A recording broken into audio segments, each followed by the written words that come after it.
known situation, a new situation, because in all this, we do not have control, or we have very little control. People fear losing control of their lives, of their affairs, activities, and their decisions. Kaya yung isang mayamang lalaking gustong sumunod sa Panginoon, nung sinabihan siyang, ibenta mo ang iyong kayamanan at ibigay mo sa mahihirap at sumunod ka sa akin, hindi niya nagawa. Meron siyang kinakatakutan. Natatakot siya to lose control of his wealth. Because money can control many things, he did not want to lose his money. Kaya maraming taong gustong yumaman, kasi pag mayaman ka, marami ka nakokontrol ng tao, bagay, sitwasyon, wealth, and power to control, so why lose it? 1 Samuel 28, 5-7. When Saul saw the Philistine army, he was afraid. He inquired of the Lord, but the Lord did not answer him by dreams or Urim or prophets. Saul then said to his attendants, find me a woman who is a medium so I may go and inquire of her. Si Saul, dati pag may gusto siyang itanong sa Diyos, tinatanong niya through prophets and through dreams, nakakausap siya. Pero ngayon, tahimik ang Diyos, pupunta siya sa giyera, hindi niya alam kung anong gagawin. He was not in control because he did not know the situation. Kaya ang mga sundalo, ang mga army, ang mga gobyerno, they spend a lot of money on intelligence gathering, on espionage, because when they know the facts, they are in control. But Samuel was not in control because he did not know the facts. And he was very, very afraid. He even went to a wrong consultant just to know what he needed to know. Ezra 4, 4-5, the peoples around them set out to discourage the people of Judah and make them afraid to go on building. They hired counselors to work against them and to frustrate their plans. So ang mga taga-Judah gustong buuin uli ang templo, yung mga paligid at pader ng templo, pero natatakot yung mga tao sa paligid na pag lumakas uli ang Judah, baka pati sila makontrol. So in-influence nila ang mga tao sa Judah na huwag ituloy ang kanilang plano. The people were given misinformation and false news, therefore discouragement, which was in effect a negative control. And the result, Ezra 4:24, thus the work of the house of God in Jerusalem came to a standstill. Because of false news, hindi natuloy ang paggawa ng templo. Because control of people's minds means control of their bodies. Kaya dapat nakikinig tayo sa taong dapat pakinggan at hindi natin pinapakinggan yung hindi dapat pakinggan. Pinipili ang pinapakinggan. Oras na ang bulong, salita, diwa ng isang tao ay nakapasok sa iyong tenga, papasok sa iyong brain, at na-influence ka, susunod na yung katawan mo. Nakokontrol ng kapwa ang iyong katawan by controlling your mind, by controlling the information you get or the misinformation fed to you. Kaya nakakatakot makinig sa mga taong hindi reliable kasi baka ka mapahamak. Because they take control of you, not you controlling yourself. Matthew 2:1-3. When Jesus was born in the village of Bethlehem in Judea, Herod was king. When King Herod heard about this, he was worried, and so was everyone else in Jerusalem. King si Herod, may ipinanganak na King of Kings, si Jesus. At hindi niya alam kung ano mangyayari pag lumaki ang batang ito, ano mangyayari sa kanyang sariling trono, so natakot siya. Because to be king, you are in control. But when there is another contender to the throne, when there is another king, there's a threat. The result, Matthew 2:16, Herod gave orders for his men to kill all the boys who lived in or near Jerusalem. This is people fear losing control, so fear makes people do crazy things. Kuminsan, meron kang asawa, gusto mong kontrolin. And sometimes you can do crazy things para lang makontrol siya. Nagagawa mo sa boyfriend, sa girlfriend, pagkontrol sa anak, pagkontrol sa mga tauhan, pagkontrol sa mga kakilala. Marami kasing tao, hindi sila aware that because they fear so many things, they like to control everybody and everything para sila matahimik. Because they think that only when they put people under control can they be safe or can they be happy. But when we fear losing control or when we like to control too much, we can do many foolish things. That's why it is important for us to understand the dynamics of fear of losing control. Because sometimes the very effort at controlling gives a lot of backlash. Na ang balik nito, ang buwelta sa buhay mo, mas nakakatakot pa kaysa sa original mong kinakatakutan. People fear what and who they cannot control. Bakit natatakot ka sa isang asong ulol? Kasi hindi mo makokontrol, baka kakagatin. Pero bakit kinukutsi-kutsi mo pa yung asong cute na may ribbon na ngingiti-ngiti sa'yo? Kasi alam mo, under control, hindi threatening. Bakit natatakot ka pagka may tao kang kasuak sa lubong na lasing at may hawak na barel? Kasi hindi mo siya under control. Under control siya ng alcohol. Kaya napakahalaga that God should be in control. Kasi pag kung sino-sino lang ang in control, nagkakagulo-gulo ang mundo. People are afraid of nature, of darkness. Maraming tao takot sa dilim kasi hindi mo alam kung ano yung nandun. May ahas ba? May tao ba? Mayroon bang danger? People are afraid even of nature. Natatakot ka sa lindol kasi hindi mo makontrol kung hanggang kailan ang uga, hanggang ano ang pwede niyang ugain. And people feel afraid. They are very afraid of the strong, especially if the strong is wicked. Natatakot tayo sa tubig. Maraming mga takot sa tubig kasi hindi mo nakokontrol yung tubig at pwede kang lumubog. Matthew 14:29-30, Peter got down out of the boat, walked on the water, and came toward Jesus. But when he saw the wind, he was afraid and beginning to sink, cried out, "Lord, save me." Una, natatakot sila kay Jesus, hindi nila kilala. Sabi nila, "It's a ghost." Pero sabi ni Jesus, "It is I, do not fear." So nawala yung fear nila kasi kilala na nila, alam na nila. Dahil takot tayo sa unknown. Pagkatapos, naglalakad ang Panginoon sa tubig. Gusto ni Pedro maglakad din sa tubig. Pitaglakad naman siya. Pero nung nalibang siya at napatingin sa mga hangin, again, the wind is mysterious, especially to ancient people. Natakot siya uli. And because of that, he lost the capacity to float. Lumubog siya.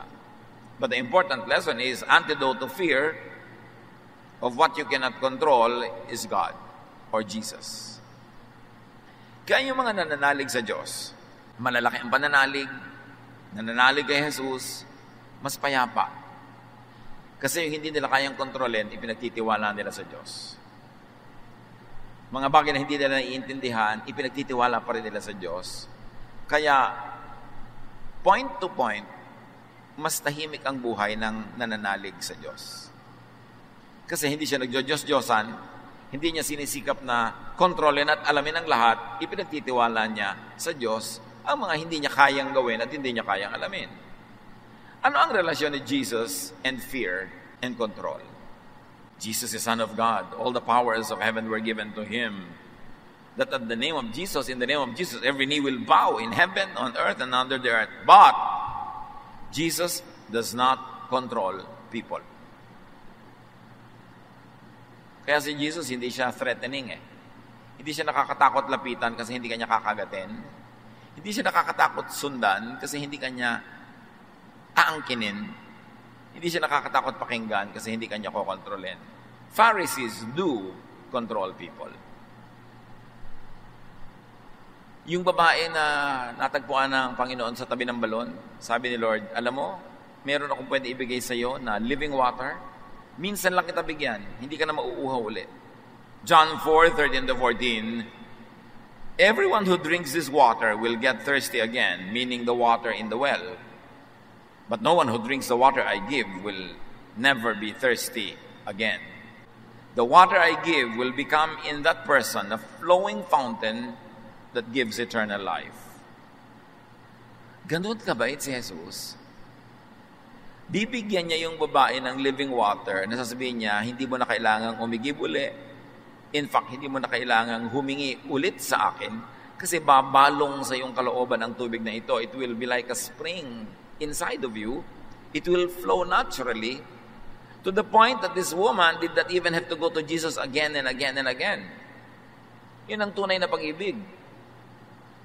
Yung merong tao nangangailangan, imbes bigyan mo linggo-linggo, buwan-buwan, para sumunod ng sumunod ng sumunod sa'yo, Bibigyan mo na ng bangka, bibigyan mo ng net, tuturuan mo mga isda, at kahit hindi na siya pumalik uli sa'yo, mabubuhay na siya. Very liberating kind of love. Pero kung gusto mong paasahin lang sa'yo, sweldohan mo na lang linggo-linggo, buwan-buwan, hindi yan lalayo. Pero pag binigyan mo ng kabuhayan, na pwede na siyang magbuhay ng wala ka, yun ang tunay na nakakapagpalayang pagmamahal at pagtulong, at ganoon ang style ni Jesus. Jesus provides self-sustaining satisfaction and power. There was no need to always come to Him. He liberates people that comes to Him. Hindi niya ine-enslave, hindi niya itinatali sa Kanya, hindi niya kinakawawa. Matthew 14:25-27, shortly before dawn, Jesus went out to them walking on the lake. When the disciples saw Him walking on the lake, they were terrified. "It's a ghost," they said, and cried out in fear. But Jesus immediately said to them, "Take courage, it is I, don't be afraid."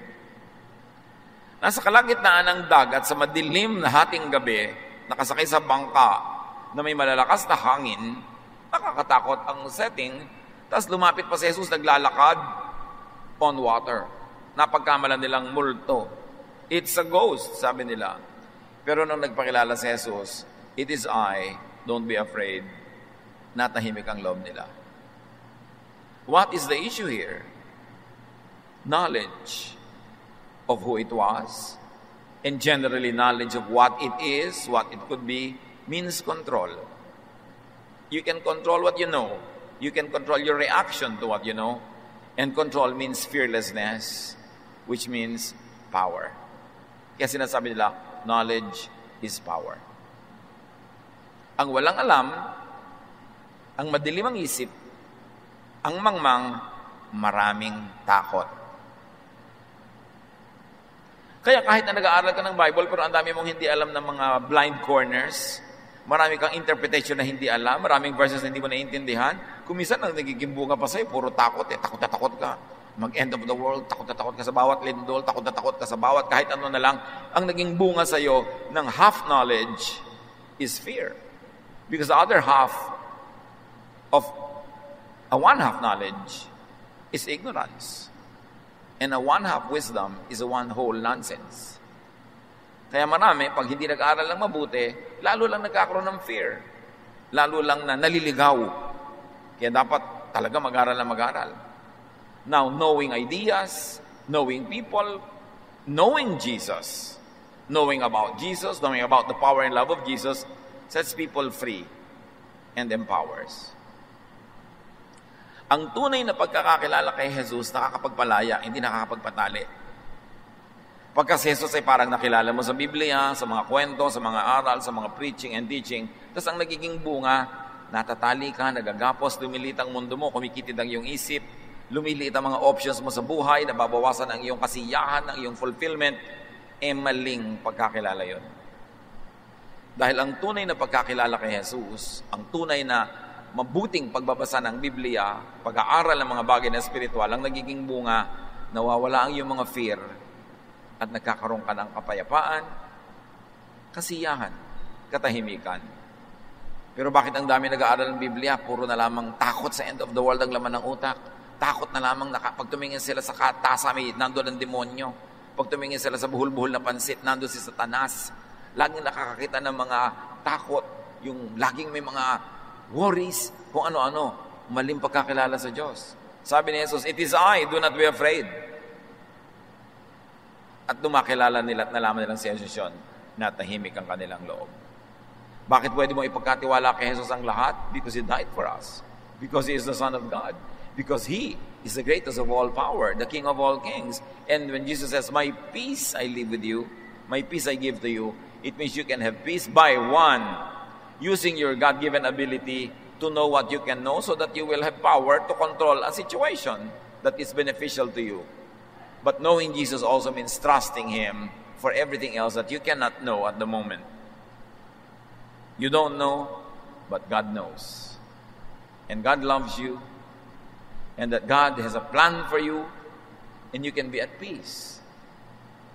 Jesus gives people control over their lives, of their affairs, their activities, their decisions.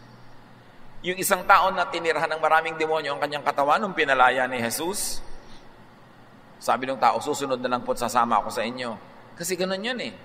Pag ikaw'y alipin, binili kita, pinalaya kita, sa kanya, hindi ka na alipin, pero alipin na kita. Lumipat ka lang ng amo. So yung taong tinirahan ng masasamang espiritu, naalipin siya ng mga demonyo, ngayon pinalaya siya ni Jesus, feeling niya, duty niya na sumunod kay Jesus. Sabi niya, sasama na lang po ako sa inyo. Total, pinalaya niyo ako. Mark 5:18-19. When Jesus was getting into the boat, the man begged to go with him, but Jesus would not let him. Instead, he said, go home to your family and tell them how much the Lord has done for you and how good He has been to you. Hindi inalipin ni Jesus, hindi niya pinasunod sa kanya. Jesus did not exploit the man's excitement and faith in Him.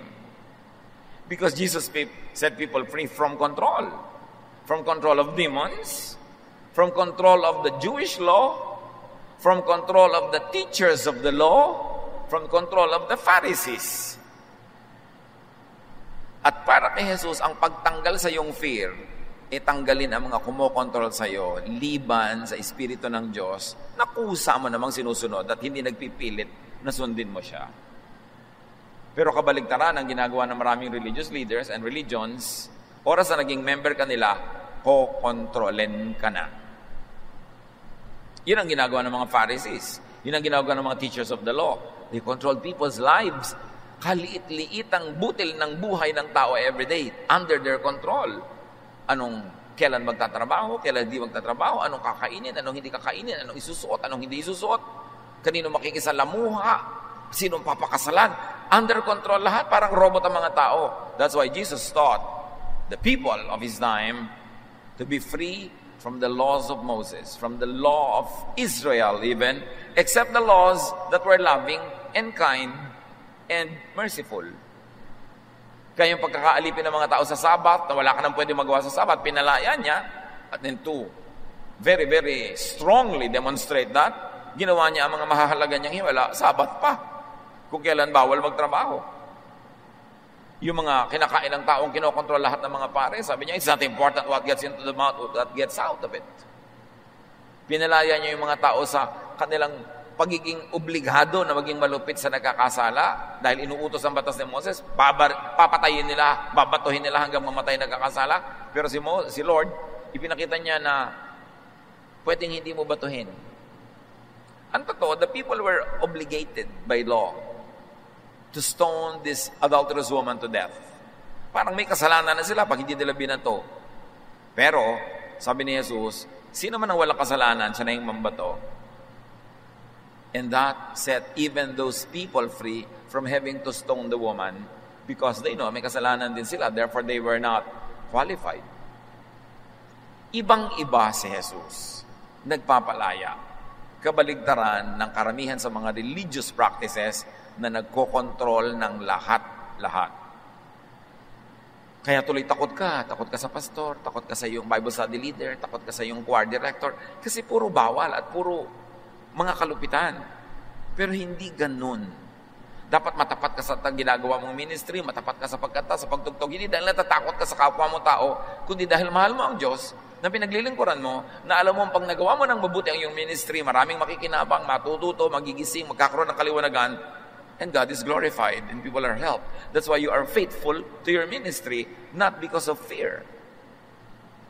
Matapat ka sa iyong asawa, hindi dahil lang takot ka mabisto, dahil mahal mo ang Diyos at dahil inutos ng Diyos na mahalin mo ang iyong kapwa, minamahal mo ang iyong asawa, ang kanyang dangal, ang kanyang reputasyon, ang kanyang emotion, ang kanyang feelings, kaya nananatili kang matapat. Hindi sa takot, but because of love. Hindi ka gumagawa ng mabuti because you're under control or compulsion, but because it is your free will now to do what is good. Sabi, use your freedom to serve one another. Hindi ko mo free ka na, baliwala na sa iyo tao, baliwala na sa iyo yung duty mo. No, all the more that you become faithful, all the more that you become a better person because you are free. And now it is your choice to do good. You are not compelled by the law to do good. In being powerful yet not controlling people, Jesus takes people's fears away. Inaalis niya yung takot ng mga tao. Kahit nung bumagyo, pinatahimik niya ang bagyo. Nawala yung takot ng mga tao. Pero hindi sa kanya naman natakot. Alam nyo, kuminsan, ipagtatanggol ka ng isang natipunong lalaki sa isang maton, pero pagkatapos doon, kanya ka na. But Jesus is not like that.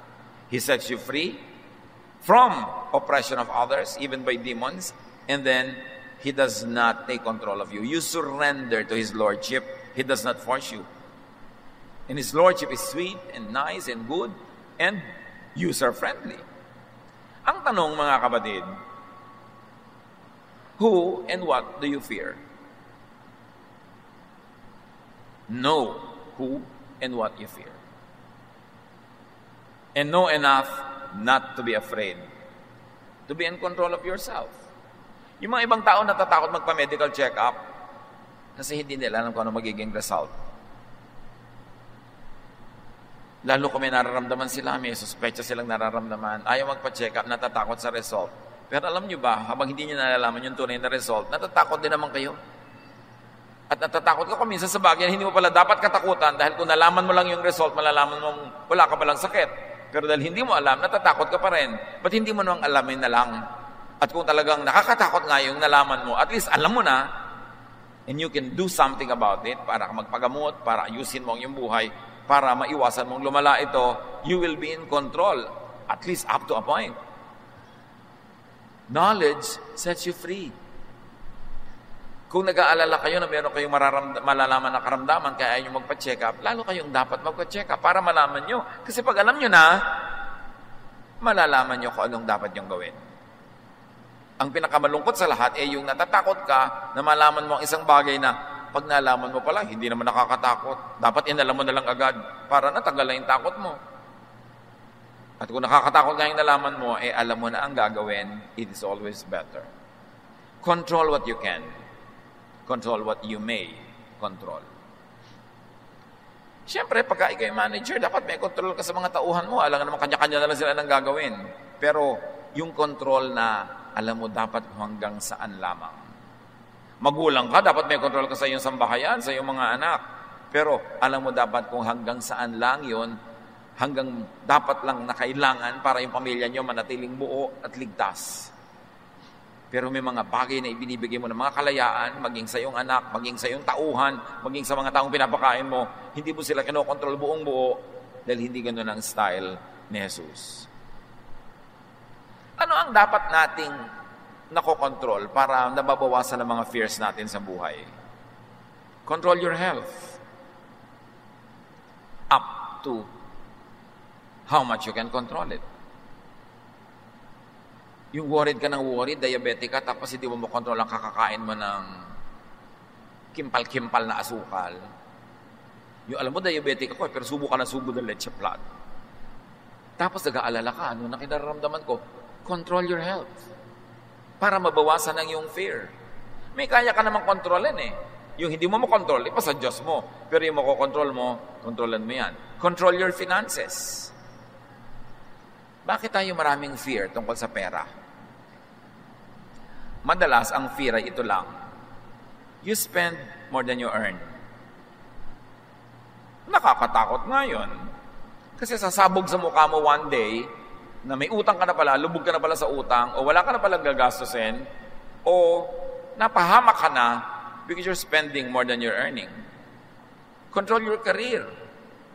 Natatakot ka na hindi ka umasenso, hindi ka ma-promote. Kontrolin mo yan. Dagdagan mo asset mo, dagdagan mo karunungan mo, dagdagan mo mga training mo. It's a way of controlling the direction of your career. Natatakot ka sa environment. Control your environment. Tumigil-tigil ka ng katatapon ng plastic kung saan-saan. Tumigil-tigil ka ng sobrang consumption ng mga disposables. Tumigil-tigil ka ng pagpollute sa hangin, ng pagsira sa kalikasan, para huwag kang matakot na balikan ka ng kalikasan one of these days. In other words, what do you fear? You have to have more knowledge, which means more control. And more control means less weakness, less fear. So control what you must. Not other people, control yourself. So that you will not be afraid of what you could be doing. Put yourself under your own control. What you cannot control, give and lift up to God. Paano mo makokontrol ang grade mo, estudyante? Natatakot ka, baka ka bumagsak pagka binigay na yung grades. Every day, control your attendance sa school. Control the submission of your homework and other requirements. Control your review time, your study time. Makokontrol mo ang grade mo. Pero yung wala kang ginagawang pagkocontrol doon, you will be under the mercy of whatever grade is given you, then you have a lot of fears. Marami tayong dapat kinokontrol. Because God is God of order. And order means you control. Pero ang control natin, kuminsan, ginagamit natin to control people, their emotion, we manipulate them, we control their activities to suit our taste. Hindi yon. Ang kontrolin mo, sarili. At pag inayos mo yung sarili mo, susunod ang buong environment, naaayos din. Up to a point. Up to a great point. And when afraid or feeling weak, remember God. Because when you are not in control, God is. What you cannot control, God can. Matthew 14:29, then Peter got down out of the boat, walked on the water, and came toward Jesus. Because his knowledge of Jesus enabled him to surmount even physical realities and difficulties. Ang ganda ng symbolism ng kwento. Na sa mga naniniwala, walang imposible. Pag naniniwala ka na pwede ka maging honor student, hindi yun imposible mangyari. Kasi yung paniniwala mo will guide your everyday activities hanggang naging weekly, naging monthly, naging buong semester na yung activity mo, ang ending, naging honor student ka. Kailangan may pananalig. Kaya importante yung pananalig. Huwag niyong tinatanggalan ng tao ng pananalig. Liba dalag, nananalig siya sa sobrang mali. Kasi yung pananalig energizes us. Naniniwala yung tao halimbawa sa isang doktor na magaling yung doktor, huwag mong siraan yung doktor sa kanya dahil pag nawalan siya ng pananalig, mawawalan din ng bisa yung paggagamot sa kanya ng doktor na yun. Gagamutin mo ba siya? Nananalig ba siya sa'yo? Kuminsan, we are in a religious and a spiritual journey na nasa gitna pa lang tayo, wala pa tayo sa dulo, hindi pa natin talaga alam ang lahat, hindi pa natin nasusukat ang lahat. Tapos yung ibang tao, guguluhin mo agad ang pananalig nila para masabi mo lang na may konti kang alam. Pag ginulo mo ba yung pananalig nila, may ipapalit kang iba na kasing tibay o mas matibay? Because one of the unkindest things that you can do to people is to shake their faith and not replace that with a stronger and a better one. Pag wala nang inaasahan, pag walang pinapaniwalaan, mas nawawalan ng direksyon ng tao sa buhay niya. Kaya importante na may pananalig, lalo sa mga talagang napatunayan ng mabubuting bagay. Jesus and faith empowers people to conquer fears, to transcend limits, and to achieve great feats, great projects, to do great things. Jesus, our faith in Jesus, can empower us to conquer our fears. What are your fears? Ilapit sa Panginoon. Tulad nga ng binanggit natin, kung makakatulong sa inyo na mag-aral, magsanay, para hindi kayo natatakot. Natatakot ka magbaneho dahil hindi ka sanay? Magsanay ka na magsanay para matanggal yung takot mo. Pero hindi matatanggal kung lagi kang iiwas sa kinakatakutan mo. Kailangan magapi ang kinakatakutan. Yung iba natatakot magsalita in public, subukan mo ng subukan hanggang masanay ka. Natatakot yung iba na magsabi ng tulay nilang niloloob. So buong buhay, kinikimkim na lang niloloob nila. Nagiging slave sila ng iba. Kung ano ipagawa sa kanila, gagawin nila kasi hindi sila makatanggi. Kaya natatakot ka magsalita. Ano mga kinakatakutan natin? Kailangan natin yun na malampasan. Pag hindi mo kinontrol ang sarili mo, kokontrolin ka ng iba. Pag hindi mo kinontrol ang mga gagawin mo, nagpasya ka itong gagawin ko, kokontrolin ko yung environment ko para ko magawa. Pag hindi ka nanindigan, iba ang kokontrol sa'yo. Uy, saan ka pupunta? Diyan lang. Halika, sumama ka sa akin. Ayaw mo kasi. Halika na. O sige na nga. Nakontrol ka na. Kasi hindi mo kinokontrol ang sarili mo. Yung peer pressure sa mga kabataan, nagpapakontrol sila sa iba. Kasi wala silang paninindigan. Dapat kokontrolin natin ang sarili para hindi tayo kokontrolin ng iba. 1 John 4:4, you belong to God. God's Spirit is in you and is more powerful than the one that is in the world. Pag buhay na buhay, masiglang-masiglang espiritu ng Diyos sa ating puso, wala tayong kakatakutan. Kahit forces of darkness. Because greater is He that is in you than he that is in the world. May weakness ka, meron kang talent na dapat mong i-develop, meron kang dream na gusto mong abutin, have faith in God, do what is practical, develop yourself, and go for it. Take control of your life para hindi ka masyadong natatakot sa iba.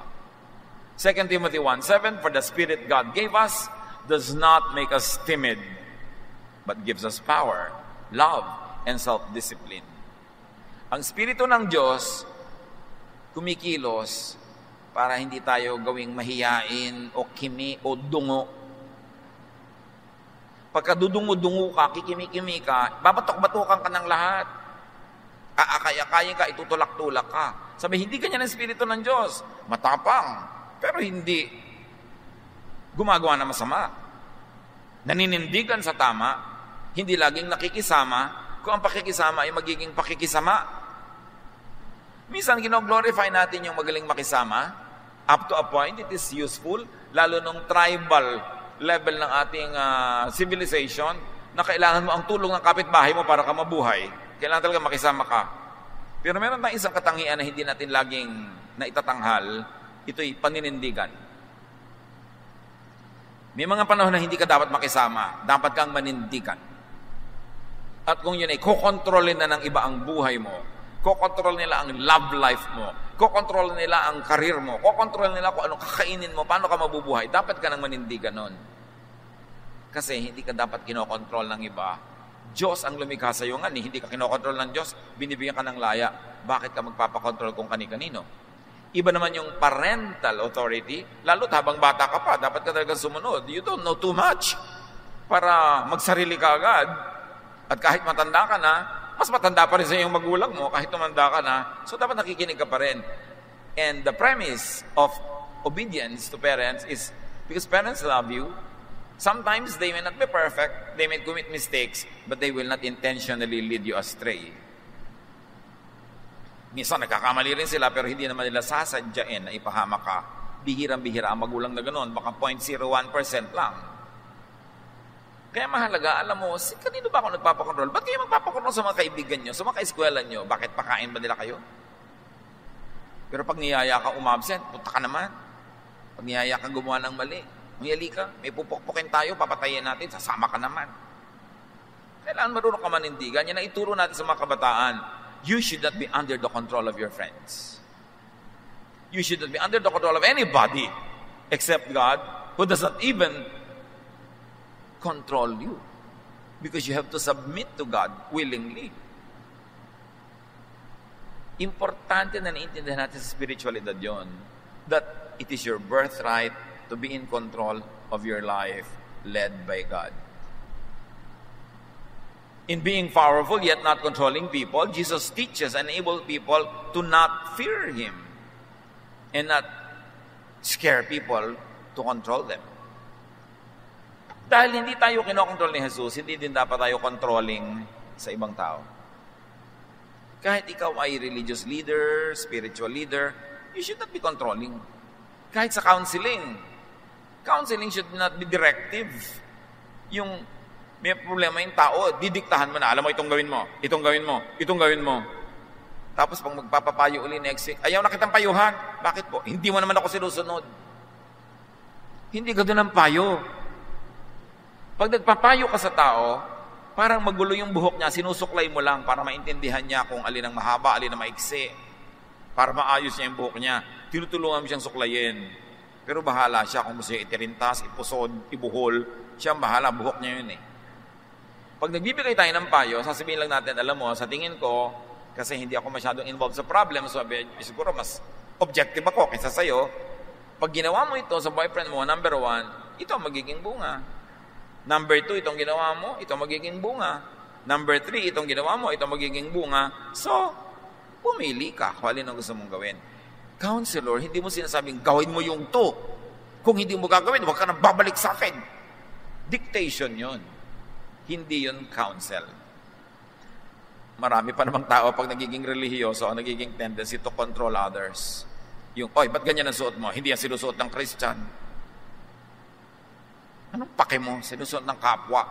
Di ba? Lalo't hindi naman inagaw sa sampayan mo yung suot niya. Pwede kang mag-suggest kung nagtatanong, uy, bakit ba ako hinahabol ng mga lasing pag ganito ang naglalakad ako? Eh kasi naman, ang damit walang tansan. Siyempre, habulin ka ng mga lasing, sister. Bakit di mo subukang takpan-takpan ng konti ng salompas ang iyong mga anatomy para medyo conservative ka naman? Bakit band-aid lang ang takip? So, bibigyan mo ng choices, pero hindi ka nagdidikta dahil Christian ka, dahil Bible study leader ka, dahil sister ka in the Lord. Pinapakialam mo na yung buhay ng may buhay. Jesus sets free. Why are you controlling people? Bibigyan mo lang sila ng kaliwanagan. Ito ang sabi ni Jesus, ito mga option, ito mga pwede natin gawin. But the obedience is up to them.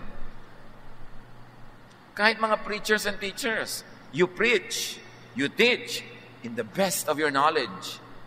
And you explain in the best of your understanding what the Word of God means, pero hindi mo pinupulis ang mga tao kung sinusunod nila o hindi. It is their choice. Hindi yung pupunta ka sa bahay ni sister ganon, tingnan mo talaga kung nandun yung boyfriend niya. Yung ganon, parang Gestapo state, para kang mga espiya nung panahon ng Hapon.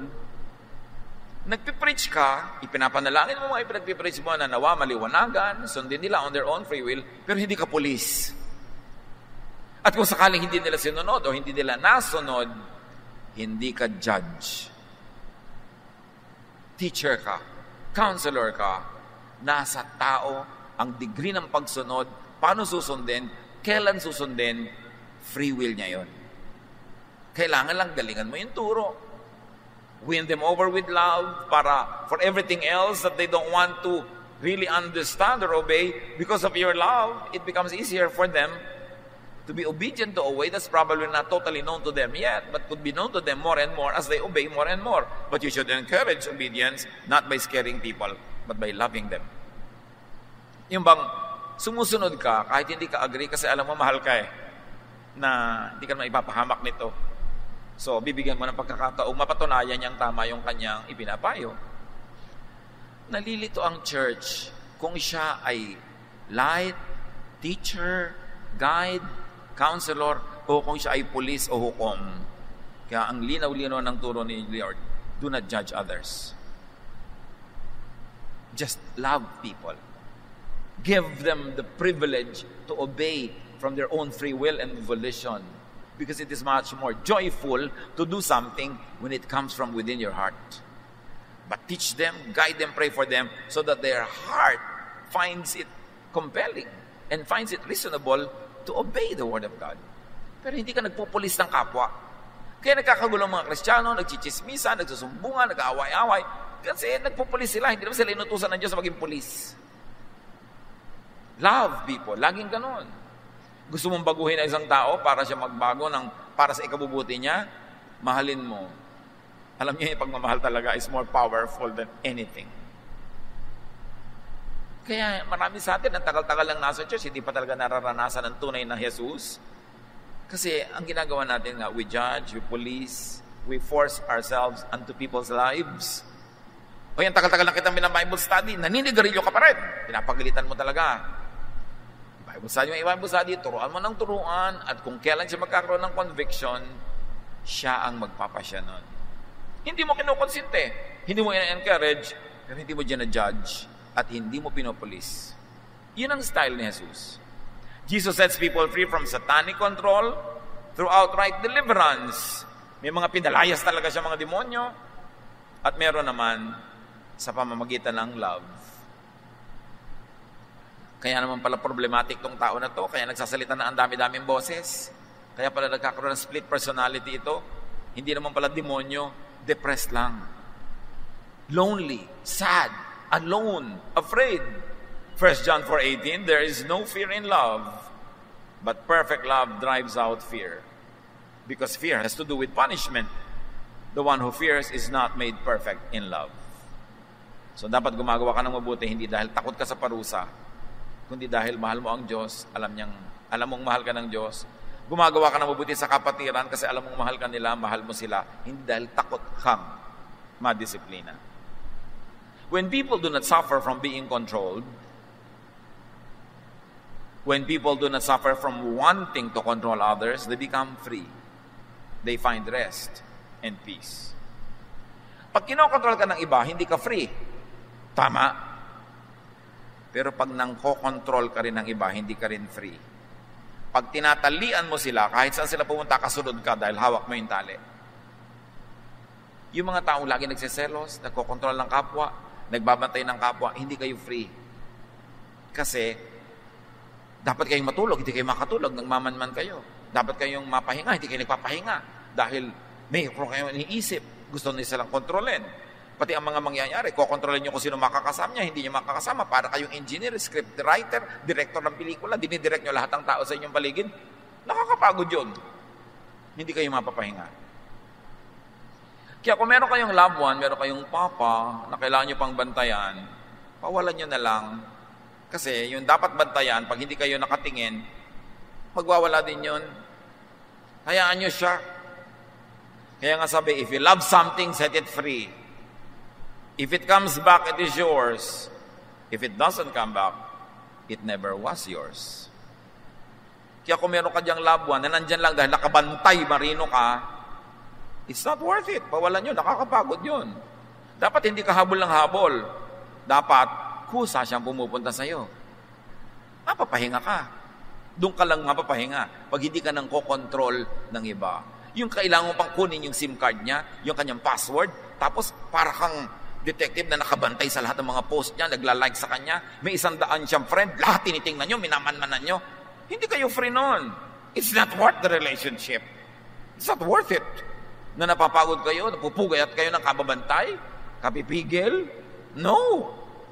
Hindi yung style ni Jesus. You don't become free that way. John 14:27, peace I leave with you, my peace I give to you. I do not give to you as the world gives. Do not let your hearts be troubled and do not be afraid. So you see, ang peace nandun lang sa setting people free and being free yourself. Yung kailangan mong hulihin, bantayan, itali, ikulong is not worth it. Huwag na lang. Get freed from your personal demons. Marami tayong mga takot, marami tayong mga fear, only because we like to control. Let go. Relax.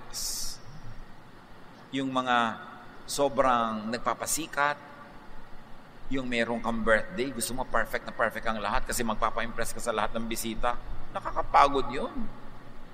Yung babayad ka pa ng mga sikat para umattend, para mapag-usapang may sikat na umattend sa yung event, wag na lang. Kung sino talagang willing pumunta para hindi ka pagod. Importante yun. What is freedom and choice to control personal life? Give people choices. Give people freedom. Nakakapagod yung binabantayan, nakakapagod din ang magbantay. Dapat, pahinga ka. Kung ayaw niya sa'yo, huwag mong pilitin. Pag lumuwag-luwag yung tali mo, aalis din yun. So ngayon na, kaysa bukas, iiwan ka pa rin pala next week. Eh di ngayon na, para mag-start ka na makamove on. Huwag mo siyang pigilin. Matthew 6:24, you cannot be the slave of two masters. So kung nasa Diyos ka, dapat free ka from satanic control. Dapat hindi ka nagpapadeceive that you get into the business of controlling others and being controlled by others. John 8:11, Jesus told her, this is the woman caught in adultery, was accused by everybody. I am not going to accuse you either. You may go now, but don't sin anymore. You see si Lord? Kaya siya nakakapahinga, nakakatulog kahit may bagyo eh. Kasi hindi niya minamanmanan ang lahat ng tao. Sabi niya, hindi ka ba nila in-accuse? Nawalan sila ng lakas ng loob. Ako na hindi kita i-accuse. Then pareho tayong relax. Umuwi ka na. Huwag ka na magkasala. Ayusin mo yung buhay mo. Hindi yan sinabing bukas, check-in kita ha. Kasi mahirap yun sa kanya at mahirap din doon sa tao. Judgment means control. Pag ikay niya na-judge, ang sino man, under control ka. Kaya kung sasali ka ng beauty contest, ang judges, hahanapin 36, 24, 36. Slave ka nila. Hindi ka makakain na gusto mong kainin. Hindi mo gawin mo kasi kailangan sundin mo yung standard nila. Because judgment means control. Pagka yung mga taong kasama mo, ginadjudge ka sa suot mo, sa kinakain mo, nakokontrol ka nila para huwag ka nilang pagalitan, huwag ka nilang pagchismisan, nagpapakontrol ka kahit ayaw mo. Kaya ayaw ni Lord ng judgment. Kasi gusto ni Lord ng mga tao may laya. Forgiveness is freedom. Kaya si Lord forgives. Di ba pag merong may utang sa'yo, habang hindi mo pa pinapatawad kasi hindi makabayad, hindi ka matingnan, hindi ka masalubong, hiyang-hiya, parang bulate pagkakaharap ka o nagbubulag, hindi ka nakikita kasi may utang na hindi pa bayad. Gusto mong makalaya siya, sabi mo, oy, kalimutan mo na nga yung utang mo. Huwag kang mag-inerted dyan. Sige na, kalimutan mo na. Bigla siyang lalaya. Kaya si Jesus, nagpapatawad kasi gusto tayong palayain. Habang ang isang tao hindi mo pa pinapatawad, tinatali mo pa siya. Yung may nagawa sa iyong mali, pero pag nagpapatawa, hindi ka tumatawa. Hindi mo pa pinapatawad, hawak mo pa siya. Pero alam mo ba na, hawak ka rin niya? Tinatalian mo siya, nandun siya sa kabilang dulo ng tali. Sino ang nasa kabilang dulo? Di ikaw. Pareho kayong nakatali. Sino mang tao na hindi mo pinapatawad, tinatali mo, pero nakatali ka rin sa kanya. Pareho kayong lalaya pag pinatawad mo na. Magpatawad ka dahil banal ka, pero kung hindi ka banal, magpatawad ka dahil matalino ka. Kasi habang hindi mo pinapatawad, pareho kayo nakatali. Patawarin na. And that is the way of Jesus. Pag in-analyze mo yung psychology ni Jesus, ang galing. Yung psychiatry, pag in-analyze mo mga ginagawa niya through the laws of physics, the laws of chemistry, sociology, anthropology, puro tama. Kaya sundin. At kung hindi masyado naiintindihan, dahil sa mga napatunayan na ni Jesus, sundin na natin siya para sa mga bagay na hindi pa natin naiintindihan tungkol sa Kanya. Kasi sapat-sapat na yung patunay niya na mahal niya tayo at tama siya. Galatians 5:13, you, my brothers and sisters, were called to be free. You, kapatid, have to be free in life. Maraming mga babae magsasabi sa akin, dito sa Facebook, gusto ko pong gawin ang magagawa kung gusto kong gawin sa buhay, pero hindi ko magawa dahil umaasa lang po ako sa husband ko, sa income niya, napakaliit. Hindi maghanap buhay ka. Marami namang paraan para kumita kahit may anak ka, kahit meron kang ginagawa. You have to be free. And freedom means also financial freedom. Natural, kung umaasa ka lang lagi, kay asawa mo yan, kay anak mo, magulang mo, umaasa ka, hindi ka talaga free. Hindi mo mabili yung gusto mong bilhin kasi pagka kumukuha ka ng gano'n sa supermarket, nakatingin na sa'yo. Kailangan mo ba yan? Siya kasi magbabayad. Hindi naman. Babalik mo na siyempre. Kung may pambayad ka, hindi ko to kailangan, pero gusto ko rin bilhin. Hindi meron kakalayaan. Kaya financial freedom is important. Empower yourself to be fearless. Empower yourself to fear less. And the rule is very simple. Mas umaasa ka sa isang tao, mas nakatali ka. Masarap yung hindi ka humihiwalay sa asawa mo, hindi ka lumalayo, hindi dahil umaasa ka lang sa sweldo niya, dahil mas may pera ka pa nga, pero umaasa, dahil mahal mo siya, kaya ka nag-stay. Hindi na-oobliga ka lang. Ang daming, naku tito, sasabihin nila sa akin sa Facebook, kung may pera lang ako, iniiwan ko na to. Gusto mong umutang, makalaya ka na lang, dahil hirap na hirap ka na pala, binubusan ka na kumukulong tubig, sinasaksa ka ng ice pick, pinaglalakad ka sa apoy, dapat talaga lumaya ka. Yung, hindi magawa kasi walang kakayanang mabuhay. Kaya ang tinuturo, Lady of Proverbs 31, di ba? Ang galing maghanap buhay, ang galing magnegosyo, nagbibigay sa charity. Pero mahal siya ng asawa niya, mahal siya ng mga anak niya, masaya sila. Pero nandun siya, hindi dahil wala na siyang choice. Nandun siya kasi choice niya. And you've got to have freedom to have the choice. Empower yourself. Children of God should not over-depend on others, even emotionally, financially, materially. We should produce more than we need so we can give what is in excess to others who are less capable to support themselves. Luke 4:18, the Lord's Spirit has come to me because He has chosen me to tell the good news to the poor. The Lord has sent me to announce freedom to prisoners, to give sight to the blind, to free everyone who suffers. That is the work of the Spirit of God. That is the work of the Son of God to set people free. Kaya si Mary na kinokontrol ng kapatid niyan si Martha, sabi ni Martha, yung kapatid ko si Mary, bakit nakikitumpok sa inyo dyan sa usapan? Ipadala niyo sa kusina where women belong. Sabi ni Jesus, well, Mary has chosen the better thing. It will not be taken away from her. Pinalaya niya mula doon sa atin na gusto siya laging isubsob sa kawali. Gusto niya mag-aral. Yung mga babae na pinalaya ng Panginoon, sinusundan siya hanggang Jerusalem. Pinalaya niya mula sa household duties para magawa rin nila yung tawag sa kanila ng Diyos, yung calling sa kanila ng Diyos.